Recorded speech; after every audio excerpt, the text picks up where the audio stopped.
अस्सलाम वालेकुम। प्रोग्राम मेरी आवाज़ के साथ असमत हाशवानी 12 कऊ बाईपास इस्लामाबाद से हाजिर है।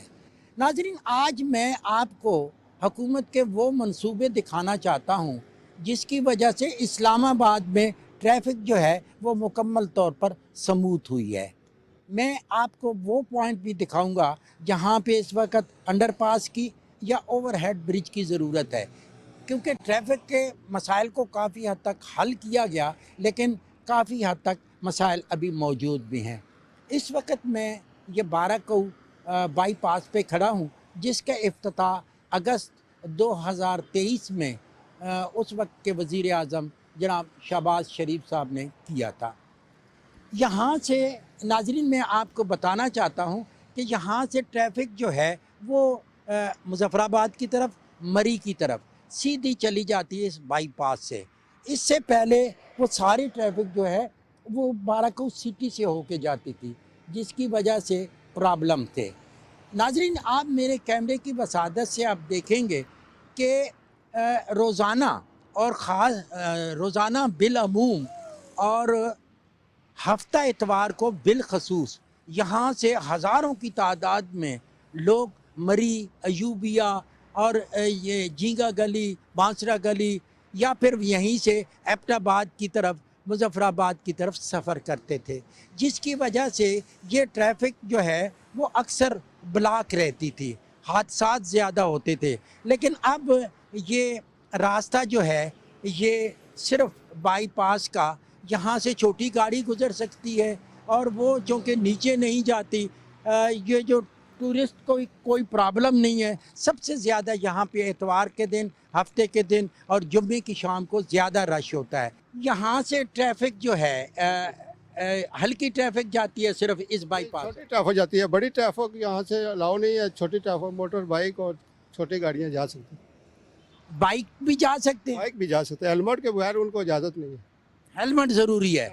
और यहाँ से जो बाईपास से गाड़ियाँ जा रही हैं ये कहाँ तक आगे जा रही हैं? ये आगे मरी, आज़ाद कश्मीर, हज़ारा की तरफ जाएंगी। मरी और हज़ारा के लिए जो अलाउ है ना, बकाया जो है ना लोकल जो बरकाऊ में जाते हैं उनको नीचे से अलाउ किया। वो इधर से जाते हैं। आज तो यहाँ पे 24 घंटे पुलिस की ट्रैफिक का स्टाफ होता है। यहाँ पर 24 आवर्स पुलिस का स्टाफ मौजूद रहता है, रात को भी होता है हमारा स्टाफ इधर। बड़ी ट्रैफिक क्यों नहीं छोड़ते, वजह क्या? फिलहाल अलाउ नहीं किया है गवर्नमेंट की तरफ से, हमें अलाउ नहीं किया गया। क्या बड़ी ट्रैफिक को नीचे से गुजारें, जो छोटी ट्रैफिक को इसको इस तरफ बाईपास से गुजारें। नाजरीन, हम आपको पहले ओवरहेड ब्रिज की तरफ, जो मरी की तरफ जा, अब मरी वाली साइड से जो ट्रैफिक वापस आती है ये 12 कऊ की लोकल सिटी वाली आबादी है। उस साइड पे अभी तक इन लोगों को बेनिफिट नहीं है। इस रोड को जल्द अज जल्द जो है वो यहाँ पे इस पे काम करना होगा, क्योंकि यहाँ पे अब ट्रैफिक ब्लॉक रहती है, क्योंकि नीचे वाली ट्रैफिक जो है उसका मसला है। आप मुझे बताएं कि यहाँ नीचे वाली ट्रैफिक पे लोगों को क्या मसले हैं? बड़े मसाइल हैं जी। गाड़ियाँ ख़राब हो रही हैं, लोगों के टायर ख़राब हो रहे हैं, गाड़ियाँ पंचर हो रही हैं और हम लोग इधर रोड पे बैठे बीमार हो रहे हैं। इतनी मिट्टी उड़ रही है, मेरा तो गला, मैं तो 3-4 महीने से बीमार हूँ। मिट्टी इतनी उड़ रही है, मेरा तो गला ही ख़राब हो गया।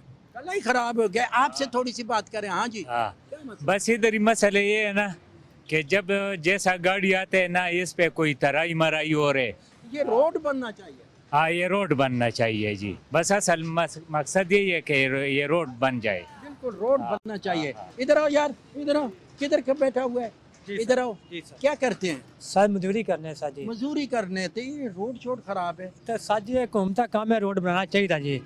असली गरीब बोल ना सकने। ये जो चौक है, अठाल चौक, इधर 24 घंटे रश रहता है। सुबह स्कूल के टाइम पे रश होता है, छुट्टी के बाद ये लोगों ने इस तरह दुकानों के सामने सारी जगह रखे ना। है। क्या करें? नहीं, ये तो हमारे जो लोकल गवर्नमेंट है ना, इनकी भी जिम्मेदारी बनता है ना कि जो ना रोज़ाना उसकी टीम तश्कील करवा के जो ना जो तजावज़ात है ना वो हटाए ना, क्योंकि बहुत से पैसे उन्हें खर्चा करके जब बाईपास भी बनाया ना, लेकिन फिर भी खर्चा रश कम नहीं पड़ता ना, लोगों को तकलीफ होता है। वो सबने क्या है, वो गाड़ियाँ खड़ी होती है, ये सारी गाड़ी खड़ी है ना, ये वैगनें खड़ी हैं। आप गलत जगह पे, ये भी गलत है। हाँ, वो भी गलत है। हाँ, हम कब कह रहे हैं कि सिर्फ आप गलत हैं? सब गलत है। जब तक एक ऑपरेशन नहीं होगा, ये सबसे ज़्यादा हादसात की जगह यही है कि जब आप इसको देखेंगे कि ये पुल के नीचे ये चक शहजाद की तरफ जो रोड जा रहा है, उसकी वजह से यहाँ पे भी एक जो है ये पीछे जो गाड़ियाँ अगर आप देखेंगे जब ये खड़ी हो जाती हैं इस साइड पे और ये प्रेशर होता है छुट्टी के वक्त, और छुट्टी के वक्त जो जितनी भी गाड़ी है नेशनल असम्बली से और ये उसके अलावा वहाँ से सेक्रेटेरिएट की तरफ से, तो वो बहुत ज़्यादा ब्लॉकेज होती है। जिस तरह ये टैक्सी खड़ी हुई है, ये गलत तरीके से खड़ी हुई है, हादसात का बायस बनती है। यहाँ पे ट्रैफिक पुलिस को अपनी कार्रवाई करना होगी। ये पुल बनने से फर्क पड़ा? जी बहुत फर्क पड़ा है। यहाँ तो ट्रैफिक इतनी जाम होती थी कि घंटा लग जाता था, अब तो एकदम निकल जाती है रोड, खाली मूली होता है रोड।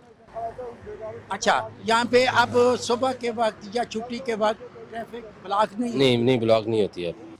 जी नाजरीन, इस वक्त हम यहाँ पे मौजूद हैं। ये जो मारगला टाउन का अंडरपास है, इस जगह पे हमने देखा कि बहुत ज़्यादा हादसात होते रहे माजी में, और इसकी ज़रूरत इसलिए महसूस की गई क्योंकि इस साइड से जब गाड़ी आती वो मरी से, मुजफ्फराबाद से, आज़ाद कश्मीर से, या फिर छुट्टी के वक्त बेपनाह रश होता, तेज़ी से गाड़ी आती थी, और जो रावलपिंडी से आने वाली गाड़ियां थीं जो टर्न करती थी मारगला टाउन की तरफ या फिर ये फार्म हाउसेस की तरफ, तो उनके अक्सर हादसात होते क्योंकि यू टर्न के ऊपर खड़े खड़े गाड़ी के जो ड्राइवर मालकान वो परेशान हो जाते, और यूं ही वो अंदर गाड़ी डालते तो तेज़ी से आने वाली गाड़ी, क्योंकि पीछे रावल पुल की तरफ आप जाएं तो वहाँ पे भी हमने देखा कि चूँकि इशारा नहीं होता था, मुसलसल ट्रैफिक चलती रहती थी, और इसलिए वापसी पे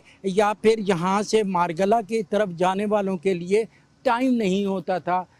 मुसलसल गाड़ी खड़ी रहने के बाद जब वो तेज़ी से क्रॉस करने की कोशिश करते तो पिंडी और इस्लामाबाद से आने वाली गाड़ियां जो हैं वो हिट करती थीं। यहाँ पे कई अमवात हुई। ये जब अंडरपास बन जाएगा तो कैसे ये ट्रैफिक की रवानी भी हो जाएगी, फ़ायदा क्या होगा, किस किस इलाके को फ़ायदा? सर इसका जो फ़ायदा है वो आपके पूरे इस्लामाबाद को है। बेसिकली सर यहाँ पे सबसे बड़ा जो इशू आ रहा था वो यू टर्न का आ रहा था। यहाँ पे एक्सीडेंट्स वगैरह हो रहे थे, जिस पे CDA ने अंडरपास का जो है वो टेंडर पुट इन किया। FWO बड़े आसान तरीके से इस प्रोजेक्ट को सर कर रही है। यू टर्न के लिए भी सर बहुत फ़ायदेमंद है। उसके अलावा सर जो इसके गिरदनवा में सर आबादियाँ वगैरह हैं, घर हैं या सिटीज़न हैं, उनको भी सर ये बहुत सूट करता है। अंडरपास में क्या क्या किधर से इंटर होगा, कैसे मरी से आएगा? जो सर इसके जो चारों जोन है, ठीक है सर, फैज़ाबाद का अलग है, मरी का अलग है, लोकल जो सर्विस एरिया है सर, जो यहाँ के मकामी लोग हैं उनके लिए अलग सेटअप है सर। मैं ये कह रहा हूँ कि ये कंप्लीट यकम को होना था, अभी तक कंप्लीट नहीं हुआ क्योंकि ये कंस्ट्रक्शन वर्क है, इसमें बड़े इश्यूज आते हैं, इसमें बड़े इश्यूज आते हैं जो मैं यहाँ पे आपको नहीं बता सकता। मसलन किस तरह की? बड़े इश्यूज आते हैं, कंस्ट्रक्शन वर्क है, रेंट डिले आ जाते हैं, उसके अलावा मशीनरी के डिलेज आ जाते हैं, उसके अलावा जो सबसे कॉमन इशू अभी पाकिस्तान में कांटे वाला चल रहा है। पहले जो हमारा मटेरियल आता था 36 टन, अभी यहाँ पे वो 14 टन आ रहा है। इस वजह से भी हमारा जो टाइम है वो ज़्यादा लग रहा है। यानी हम कह सकते हैं कि टेक्निकल इशू है। जी जी, टेक्निकल इशू। तो अब क्या ख्याल है कब तक ये मुकम्मल हो जाएगा? 1 दिसंबर को तो हुआ नहीं, इंशाल्लाह ये वीक के अंदर अंदर हैंड ओवर हम करेंगे। इसी दिसंबर में चल जाएगा। इसी वीक के अंदर अंदर हम इसको इंशाल्लाह हैंड ओवर कर दें। नाजरीन, अगर मैं आपको बताऊं, शाहीन चौक के ऊपर यहाँ पे जब संगे बुनियाद रखा गया था जुलाई 2023 में, ये साबिक वज़ीर आज़म जनाब मोहम्मद शहबाज शरीफ साहब ने इसका इफ्तिताह किया था, शाहीन चौक फ्लाई ओवर प्रोजेक्ट इस्लामाबाद का, लेकिन अभी तक ये शुरू नहीं हो सका, जिसकी वजह से यहाँ पे ट्रैफिक के मसाइल मौजूद हैं। क्या ख्याल है? ट्रैफिक बहुत ज़्यादा है जी। अक्सर ऐसा होता है कि जब एक सिग्नल खुलता है तो साथ ही उसके दूसरा सिग्नल भी खुलता है, तो ट्रैफिक बहुत ज़्यादा आ जाती है, और बाज़ औक़ात यहाँ पे रिसेंटली एक्सीडेंट्स भी हुए हैं, जिस वजह से हमारा बैचमेट ही था, उसकी डेथ भी हो चुकी थी, और बहुत लंबा इधर वेट करना पड़ता है, जिस वजह से अगर पैदल जो चलने वाले हम स्टूडेंट्स वगैरह हैं, 2 यूनिवर्सिटीज़ हैं सामने, तो वो काफ़ी हमें आसानी हो जाएगी अगर यहाँ पर ना एक ब्रिज तामीर कर दिया जाए। तो आपने इस हवाले से देखा कि आपके पास पार्किंग भी नहीं है? जी बिल्कुल, जिस तरह आप देख सकते हैं कि अब यूनिवर्सिटीज़ इतनी बड़ी नहीं है, इस वजह से पार्किंग यहाँ पर बाहर होती है। और जो अंदर यूनिवर्सिटी की हालत है वो उसमें भी काफ़ी रश है क्योंकि गाड़ियाँ नहीं पूरी आती हैं। यहाँ पे आपका इफ्तिताह तो हो चुका है, काम अभी नहीं शुरू हुआ और उसकी वजह से क्या मुश्किलात है? बहुत मुश्किलात हैं। जैसे अब यहाँ बस खड़ी हुई है, मैं बहरिया यूनिवर्सिटी से आ रहा हूँ, लाइक 5 मिनट पहले मैंने गेट से निकला था और अभी पहुँचा हूँ, और सारी ट्रैफिक, सिग्नल्स का ही पता नहीं चलता, कभी सही चल रहे होते हैं कभी नहीं चल रहे होते, तो उसकी वजह से बहुत मुश्किलात के साथ। अच्छा, ये कि जो स्टूडेंट हैं उनकी गाड़ियाँ बाहर खड़ी होती हैं ट्रैफिक के छुट्टी के वक्त और सुबह के वक्त ज़्यादा ब्लॉकेज होती है या पूरा दिन रहती है? छुट्टी और सुबह के, मतलब असल में यूनिवर्सिटी की टाइमिंग ना क्लासेस की हर किसी की डिफरेंट होती है, तो फिर इसलिए मैटर करता है कि अब किस लिहाज से, स्पेशली 3 बजे से पहले के जो स्लॉट होता है उसमें बहुत ज़्यादा होती है। और सुबह 9 बजे अगर आप यहाँ पे आएँ तो फुल ब्लॉकेज मिलेगी आपको ट्रैफिक की, मतलब आप सिग्नल पे भी 10-10, 15-15 मिनट खड़े होंगे तो वो आपके लिए बहुत ज़्यादा मुश्किलात होती है। तो जब ये छुट्टी होती है तो छुट्टी टाइम भी अब आप देखें, मैं 5 मिनट पहले निकला हूँ, आप ट्रैफिक के हालात देख सकते हैं। बाकी और ये सीन है कि अब हर किसी के पास गाड़ियाँ हैं, स्टूडेंट्स के पास भी गाड़ियाँ हैं, तो अब यूनिवर्सिटी वाले आपको स्पेस दे ही नहीं रहे, और जो स्पेस दे भी रहे हैं तो उनके पास इतनी ज़्यादा स्पेस है ही नहीं। यूनिवर्सिटी वालों को भी चाहिए कि वो भी कुछ अरेंजमेंट्स करें। बाकी जो अब ये ब्रिज वगैरह अप्रूव हो गया, इसको भी चाहिए कि इसके लिहाज से करें। नाज़रीन, ये फैज़ाबाद पुल से जो आप इस्लामाबाद की तरफ दाखिल होते हैं तो यहाँ पे अक्सर गाड़ियों की चेकिंग होती है, जिसकी वजह से रोड ब्लॉक रहती है, और पीछे जो ब्लॉकेज है उसकी वजह से ये पीछे ट्रैफिक काफ़ी हद तक ब्लॉक। और यहाँ पे हम कोशिश करेंगे कि जो लोग यहाँ पे इस चीज़ को देख रहे हैं, ये ब्लॉकेज नहीं हो रही, ब्लॉकेज तो हो रही है लेकिन इसमें काफ़ी 2 नंबर गाड़ियाँ आ रही है, ठीक है, शीशे फुल ब्लैक है इनकी। अच्छा।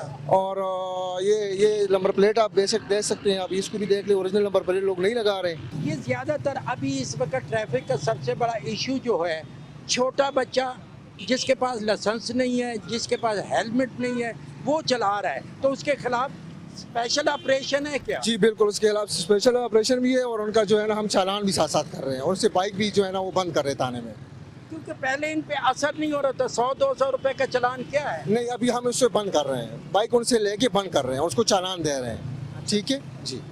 जी, जो गाड़ियाँ हैं उन पे भी ब्लैक पेपर लगा हुआ जी बिल्कुल, उन पे ब्लैक पेपर बिल्कुल आप देख सकते हैं, ठीक है, उनको जो है ना हम रिमूव करके उसको जो है ना उनकी रजिस्ट्रेशन को हम सस्पेंड कर रहे हैं। अच्छा जी। तो ये जो रजिस्ट्रेशन वाली गाड़ी होती है, मसलन इस्लामाबाद की या पिंडी की है, और उस पे ईटीओ ऑफिस की नंबर प्लेट नहीं लगी होती, उसका क्या? उसका हम चालान कर रहे हैं, उसका जो है ना बाकायदा तौर पर उनको हम उसका चालान कर रहे हैं, और मुतल्लिका एक्साइज से उनको जो ओरिजिनल नंबर प्लेट है वो हम इशू कर रहे हैं, तो जाके वहाँ से दफ्तर से ले सकते हैं। बेसिकली हमने एक चीज़ देखनी है कि आपने तो मैसेज करना है, आप मैसेज कर रहे हैं तो ये तो चालान दूसरी उसकी कैटेगरी है, तो उसके लिए मैसेज आपका क्या होगा लोगों के लिए जो अभी तक जो अवेयर नहीं है? अच्छा, लोग जो है ना हमने वो इशू की है, उनको बाकायदा तौर पर हमारा एक साइट है उस पर जो है ना वो जाके वो उसको चेक कर सकते हैं, उस पर हम कर रहे हैं कि आप जो है ना इस ब्लैक पेपर को रिमूव करें, इसका कोई वो नहीं है, परमिट वगैरह कुछ भी नहीं, अगर इशू है तो वो ऑलरेडी कैंसिल शुदा है, ठीक है, और इनकी जो है ना ओरिजिनल नंबर प्लेट दफ्तर से जाके ले सकते हैं, और ये वाले ओरिजिनल नंबर प्लेट जो इन्होंने लगाए फैंसी नंबर प्लेट, तो ये काबिल कबूल नहीं है। इसका मतलब है कि ये जो ब्लैक पेपर लगा हुआ है तो क्राइम में भी इजाफे की? जी बिल्कुल बिल्कुल ऐसा ही है, इसमें क्राइम भी काफ़ी इजाफा हो रहा है इसमें ब्लैक पेपरों की वजह से। तो ये जो बच्चों को गाड़ी देते हैं तो उसमें तो हम समझते हैं कि वालिदैन भी जो हैं कसूरवार हैं। जी बिल्कुल, वालिदैन को चाहिए कि बच्चों को ऐसी गाड़ी ना दे बगैर लाइसेंस के, उनके पास लाइसेंस होना चाहिए, ठीक हो गया, और लाइसेंस के अलावा ये जो ब्लैक पेपर है ये नहीं होनी चाहिए। ये जो कहते हैं लोग परमिट है हमारे पास वजारत, ऑलरेडी कैंसिल शुदा है, वो कुछ कोई फॉर्मेट शर्मट नहीं है किसी के पास भी नहीं, अगर इशू हुआ है तो ऑलरेडी कैंसिल हो गए, सारे कैंसिल है, जितनी भी परमिट है वो सारे कैंसिल हो गए। लाइसेंस वगैरह भी चेक कर, लाइसेंस चेक कर रहे हैं, गाड़ियों के लाइसेंस चेक कर रहे हैं, रजिस्ट्रेशन भी साथ चेक कर रहे हैं, फैंसी नंबर प्लेट जो दूसरी नंबर प्लेट है वो भी चेक कर रहे हैं। हमने देखा है कि अक्सर लोग जो बेल्ट का इस्तेमाल भी करते हैं। जी बेल्ट का जो है ना वो हमारे साथ इस्लामाबाद ट्रैफिक पुलिस वाले हैं, वो साथ साथ उनको भी चालान कर रहे हैं, वो देख भी रहे हैं और साथ साथ चालान भी कर रहे हैं, बेल्ट लाजमी होना चाहिए सब। यानी आप एक्साइज की तरफ से देखें, ईटीओ ऑफिस? जी हम एक्साइज एंड टैक्सेशन डिपार्टमेंट की तरफ से देखें, और या दूसरे आपके साथ ट्रैफिक के लोग भी यहाँ पे मौजूद हैं। नाजरीन, यहाँ पे एक ऑपरेशन ये है कि एक्साइज के लोग हैं, ईटीओ ऑफिस के लोग हैं, जो देखते हैं कि जो इनलीगल कार्रवाई है, जिस तरह ख़ास तौर पे मैं ये बताऊं यार, ये आपने क्या किया हुआ है, क्यों इसके आपने क्या अभी किस चीज़ पे आपका चला रहा है? नंबर प्लेट नहीं है। नंबर प्लेट की बात करें ना, ये गाड़ी के अभी ये कोई भी लेके आए तो उसको क्या पता गलती का, आपने पेपर भी लगाए हुए थे? नहीं लगा। तो कहाँ से आए? गुजरात। तासर ये है कि ज़्यादातर वो लोग हैं जो इधर जो ट्रैफिक को प्रॉब्लम करते हैं, छोटे बच्चे हैं, मोटर बाइक है, 12-11, उनको अभी आप पकड़ के मोटर बाइक भी बंद कर रहे हैं? जी जी बिल्कुल बंद किए सर। अच्छा। जी जी, छोटे बच्चे जो रोड पे प्रॉब्लम क्रिएट कर रहे हैं, दूसरे लोगों की जान के लिए ख़तरा बन रहे हैं, तो इसलिए उनको बंद करके उनके वालिदैन को पाबंद करते हैं कि इनको आइंदे के लिए मोटरसाइकिल न दें, ताकि ये भी खुद भी बच जाएं और दूसरों को भी यानी कि महफूज रखें अपनी जान। चीज़ हमने और देखी है, ये छोटे छोटे बच्चे हैं, व्हीलिंग कर रहे होते हैं, स्पीटें मारते हैं, शर्तें लगा के स्पीटें मारते हैं, उनको भी पकड़ना है? बिल्कुल पकड़ते हैं सर, उनको भी नहीं। किसी किस्म का जो भी रोड पे किसी किस्म की प्रॉब्लम पर क्रिएट करते हैं, जो अवाम के लिए मसला होता है, अवाम की जान माल को ख़तरा होता है, तो उसको किसी किस्म का कोई हमारी तरफ से रिलैक्स नहीं होगा इंशाल्लाह। यार आप तो इतने अरसे से ट्रैफिक पुलिस में हैं, तो पहले क्यों नहीं पकड़ रहे थे? अब क्यों पकड़ते हैं सर? पहले भी पकड़ते हैं, अभी अफसरान हमारे मजबूत हैं, हम अफसरान की तामील कर रहे हैं, बस हुक्म की तामील कर रहे हैं, पकड़ेंगे फिर भी इंशाल्लाह। यानी जब हुक्म होगा तो नहीं, बेहतर ये है कि वो हमारे ऊपर कमांड जो हमारी मजबूत है वो हमारा दफा कर रही है सर, तो इसके हम भी इसी तरह फिर काम करेंगे। जी नाज़रीन, इस वक्त हम मौजूद हैं, ये पेशावर मोड़ जो अंडरपास है, ओवरहेड ब्रिज है, यहाँ से आप देखें कि ये ट्रैफिक जो है ये पेशावर वाली साइड से पेशावर मियाँ वाली या फिर वो इलाके दूर दराज के इलाके, यहाँ से ट्रैफिक रवाना, किसी किस्म का प्रॉब्लम नहीं है। और इस पुल को बने हुए भी काफ़ी अरसा हो चुका है, इस वजह से ट्रैफिक की रवानी में बहुत फ़र्क आया है और ये बहुत मौसर किरदार उसमें अदा कर रहा है। इस साइड से जो इस्लामाबाद की तरफ से ट्रैफिक आती है और ये दूसरी बैरूनी अजला की तरफ जाती है, इतवार बाज़ार की तरफ आती है या फिर दूसरे इलाकों की तरफ आती है, तो उसमें बड़ा मुआवन है ये ओवरहेड ब्रिज जो पेशावर मोड़ कहलाता है। नाज़रीन, बेसिकली मकसद यही है कि ट्रैफिक के असूलों के मुताबिक ट्रैफिक को रवानदमा रखा जाए, गाड़ियों की आमदो रफ्त के रास्ते में कोई रुकावट ना हो, किसी किस्म के वो ट्रैफिक की खिलाफ वर्जी ना हो, तो हादसात नहीं होते और ट्रैफिक बेहतर तरीके से रवां रहती है। नाज़रीन, आज हमने कोशिश की कि आपको इस्लामाबाद और रावलपिंडी के मुख्तलिफ पॉइंट दिखाए कि जहाँ पे ट्रैफिक की बेहतरी के लिए काम भी हो रहा है। इससे पहले कई पुल बन चुके हैं, अंडरपास बन चुके हैं, मज़ीद जहाँ जहाँ पे ज़रूरत है और वो भी हमने आपको पॉइंट दिखाए। अब बात यह है कि ट्रैफिक की खिलाफ वर्जी पे चलान भी होते हैं, गाड़ियाँ भी बंद होती हैं, लेकिन अभी आपने ये कोशिश करनी है कि ट्रैफिक के असूलों पर अमल करना है और हुकूमत का काम ये है कि आपके लिए नए रोड बनाएं, पुल बनाएं, अंडरपास बनाएं, ताकि ट्रैफिक की रवानी जो है बेहतर तरीके से काम कर सके। पाकिस्तान टेलीविज़न, एक मौसर आवाज़, मेरी आवाज़ आपकी आवाज़, इसी आवाज़ में अपनी आवाज़ शामिल करें, ट्रैफिक के असूलों पर अमल करें, छोटे बच्चों को गाड़ी मोटर बाइक कतन चलाने की इजाज़त ना दें क्योंकि वो हादसात का सबब बनते हैं। इसी के साथ ही अस्मत हाशवानी को इस्लामाबाद से दीजिए इजाज़त। बहुत जल्द आपसे दोबारा मुलाकात होगी। अल्लाह ने के बान।